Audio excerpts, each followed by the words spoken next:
Hello everyone, welcome back to my channel. চলে এসেছি আরও একটা নতুন ভিডিও নিয়ে। তো আজকে আমি দেখাবো একটা স্মোকি আই লুক ব্ল্যাক এবং ব্রাউনের মধ্যে। তো এখানে আমি ফার্স্ট আমার ফেসটাকে ক্লিন করে নিচ্ছি, তারপর আমার আইব্রোটাকে কোম করে নিচ্ছি। দেখে বুঝতেই পারবে যে আমার আইব্রোটা একদমই শার্প নেই। সো এখানে আমি মেবলিনের জেল লাইনারটা ইউজ করেছি, আমি ব্ল্যাকটা ইউজ করেছি, তোমরা চাইলে ব্রাউনটাও ইউজ করতে পারো। যেহেতু আমার আইব্রোটা খুবই পাতলা তার জন্য আমি ব্ল্যাকটাই ইউজ করেছি, যাতে একটু ব্ল্যাক দেখতে লাগে। সো এখানে আমি আইব্রোটাকে ফিল করে নিচ্ছি। দেখো কিভাবে আমি শেপ দিচ্ছি। ফার্স্টে পিছন দিক থেকে শুরু করেছি আইব্রোর, যাতে এক্সট্রা প্রোডাক্টগুলো সামনে না থাকে, সামনেটা ভীষণ ন্যাচারাল দেখতে লাগবে। তো আমি আইব্রো কিভাবে ড্র করতে হয় এই ভিডিওটাতে সেটা ক্লিয়ারলি দেখিয়ে দিয়েছি। তো তারপর আইব্রোটা হয়ে গেলে তারপর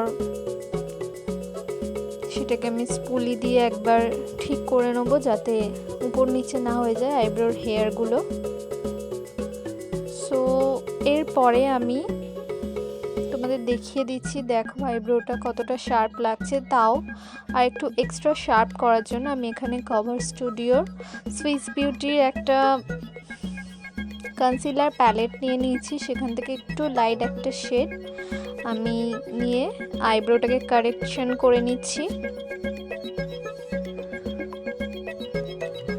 সুইস বিউটির এই কনসিলার প্যালেটটা প্র্যাকটিসের জন্য খুবই ভালো, বাট এটা প্রফেশনাল কাজের জন্য ইউজ না করাই বেটার।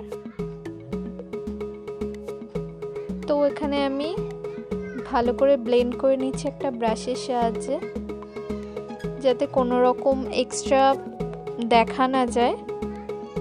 তো এরপর আমি একটা ব্ল্যাক টাইপের শেড নিয়ে নিচ্ছি। ব্ল্যাকের থেকে একটু লাইট হয় শেডটা, যেই জায়গাগুলো ফিল দেখে মনে হচ্ছে যে গ্যাপিং আছে, সেই জায়গাগুলোকে আমি ফিল করে নিচ্ছি ওই আইশ্যাডোটার সাহায্যে। তো তোমরা চাইলে আইব্রো ক্রিটও ব্যবহার করতে পারো। সুইস বিউটি এবং বিভিন্ন ব্র্যান্ডের পাওয়া যায়, প্যাকেরও পাওয়া যায়।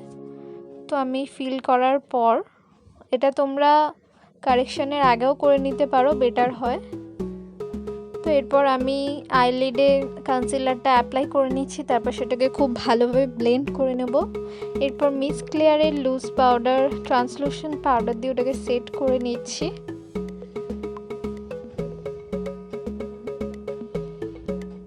এরপর প্রিটি অল সেট থেকে একটা অরেঞ্জ শেড নিয়ে নিয়েছি, সেটা আমি আমার আইলিডে দিয়ে দিচ্ছি, ক্রিস লাইন এরিয়াটায় দিয়ে দিচ্ছি স্পেশালি। তো ভালোভাবে ওটাকে দেওয়ার পর একটু হালকা ব্লেন্ড করে নিতে হবে। তারপর একটা ব্লেন্ডিং ব্রাশের সাহায্যে ভালো করে ব্লেন্ড করে নেব আইশ্যাডোটাকে। তারপর আমি ইউজ করব একটা ব্ল্যাক কালার।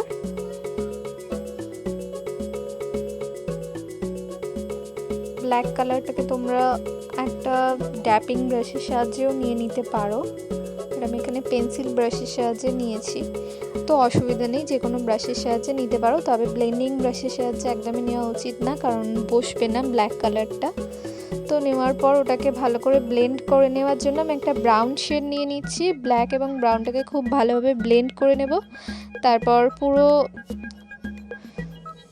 আই মেকআপটাকে আরও একবার ভালোভাবে ব্লেন্ড করে নেব, যাতে কোনো রকম হার্শ লাইন না থাকে। যতটা পারফেক্ট ব্লেন্ডিং হবে ততটাই সুন্দর দেখতে লাগে। তো এরপর আমি ব্ল্যাকের উপরে একটা শিমার কালার দিয়ে নিচ্ছি। তারপর আমি দিয়ে নিচ্ছি একটা গ্লিটার শেড, যাতে আরও অ্যাট্রাকটিভ লাগে।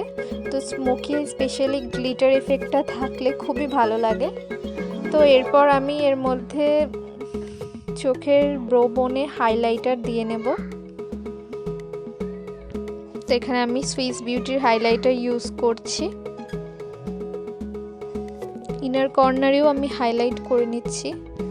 তো ওপরে যা যা কালার আমি দিয়েছিলাম চোখের, সেম কালার আমি নিচেও রিপিট করব ল্যাশ লাইনে। তো পর ওটাকে ভালোভাবে ব্লেন্ড করে নেব। যেহেতু আমি পুরো মেকআপটা করছি না, তো আমার চোখের নিচ থেকে মেকআপ নেই, তাই জন্য কালারটা খুব একটা ভালোভাবে দেখা যাচ্ছে না। তো এরপর আমি দিয়ে নিচ্ছি কাজল, যাতে আরও একটু বেশি ভালো লাগে এবং অ্যাট্রাকটিভ লাগে। এবং এরপর কাজলটাকেও খুব ভালোভাবে স্মাচ করে নেবো একটা ফ্ল্যাট ব্রাশের সাহায্যে। এরপর আমি মাস্কারা অ্যাপ্লাই করে নিচ্ছি। মাস্কারা ছাড়া স্মোকি আই লুকটা একদমই ইনকমপ্লিট। তো এটা আমার ফাইনাল লুক। দেখে কেমন লাগলো অবশ্যই কমেন্টে জানিও। ভালো লাগলে like, comment, share and subscribe করো। Thank you.